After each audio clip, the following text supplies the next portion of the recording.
జగన్ ఏర్పాటు చేశాక నువ్వు చీల్చుకోవాలి. అది ఎప్పుడు అంటే పార్టీలకు ఒక అంచనా ఉండదా?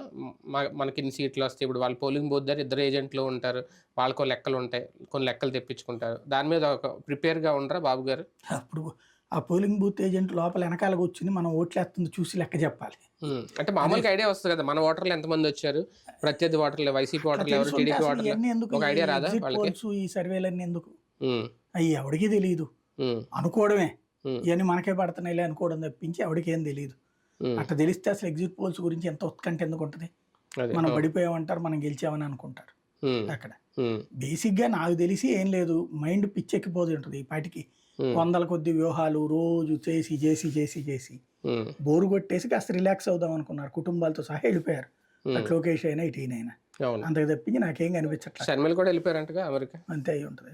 వీళ్ళందరూ విదేశాల్లో ఉన్నారు, విదేశాల్లో ఉండి రాజకీయాలు నడిపేది అయితే ఏముండదు. అంతే ఏముండదు. కానీ టూర్ ఈసారి 30 వరకు ఏదో అన్నారు, కానీ ముందే 27వ తేదీకే ముందు వచ్చేస్తున్నారు ఇద్దరు నాయకులు అని కూడా షెడ్యూల్ ఏదో చేంజ్ చేసుకున్నారు అనేది కూడా తెలియదు. అదైతే నాకైతే ఐడియా లేదు. ముందు వచ్చి అంటే గెలుపుకోవటం మీద ఏమన్నా, లేదంటే ఎగ్జిట్ పోల్స్ గురించే ముందు వస్తున్నారా అనేది మరి దాని మీద అయితే నాకు ఐడియా లేదు. రైట్, చూద్దాం మొత్తానికి.